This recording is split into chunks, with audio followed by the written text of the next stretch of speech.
Hey, it's me, Mocky Mock. I got a movie recap for you. Say hello to your mother for me. The movie opens in Central Park, New York, and we see people busy with their own morning routines. Two blonde girls are enjoying the weather when one of them hears a scream. All of a sudden she notices a strange event. Everyone stops and freezes in their place. Bewildered, she calls her friend, but the latter is also acting strange.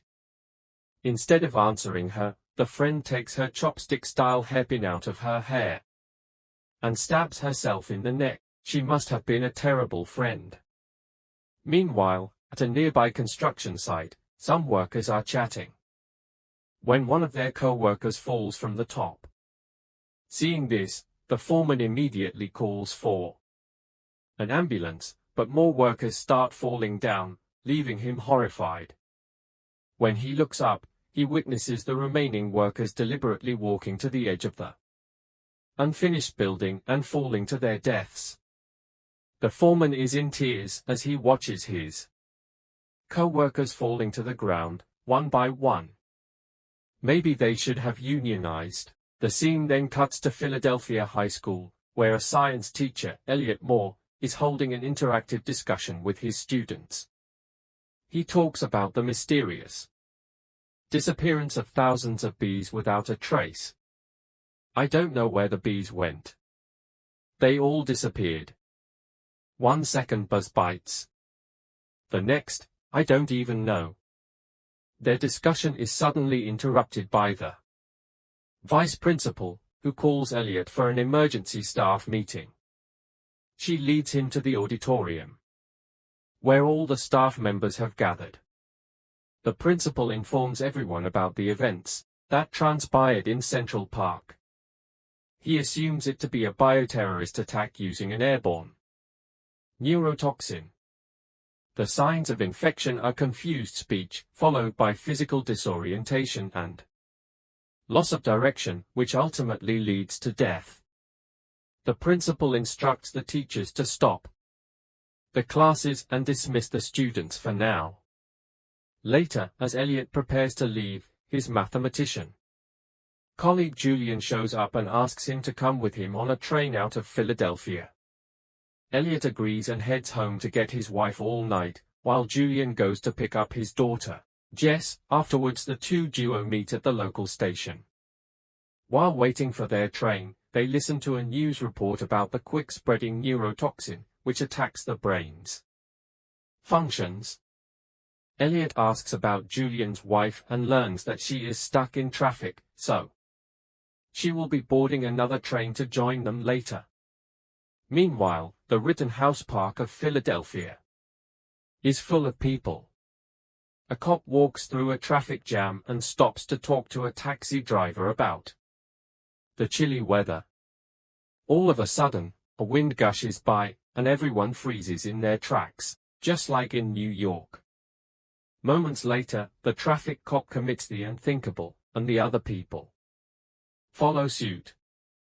On the other hand, Elliot, Alma, Julian, and Jess are now on a train departing to city. Along the way, the passengers on board start chatting about the devastating news that Philadelphia, as well as Boston, are affected by the toxins. Worried for his wife, Julian texts her, who is thankfully safe, but she is headed to Princeton a short while later. The train unexpectedly stops at a small town called Wildered, as the conductors have lost radio contact with everyone else. Following this, all the confused passengers settle in a small bistro to eat. Jess is feeling low, because she misses her mom, so Elliot tries to comfort her. Being a teacher, he knows how to handle children, and is able to bring a smile to the kid's face. Have I told you about the missing bees? It's hilarious.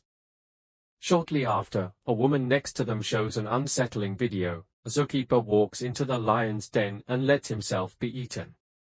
Surely there was a better way for him to do that. Sometime later, the people's attention is captured by a news report, updating the citizens about the current happenings. The government is now unsure if the happening is a terrorist attack because of the surpassing death numbers. The event is limited only to the northeast, where smaller towns are attacked, realizing that they are at the center of the affected zones. The people freak out and start escaping in their vehicles. Elliot and Julian try to ask for a ride, but nobody is ready to help them. Fortunately, a generous landscape gardener, Frank, and his wife offer them a ride before they get on board. A panicked Julian informs Elliot that his wife hasn't been replying to his calls or messages for 2 hours, so he asks Elliot and Alma to take Jess with them, as he decides to join another group to Princeton in order to find his wife. "I'll take care of the kids. Say hello to your wife for me." Frank then drives the group to his nursery house to pack up their belongings before leaving the city. While there, he expresses his belief that all of these happenings are caused by plants, because they can release chemicals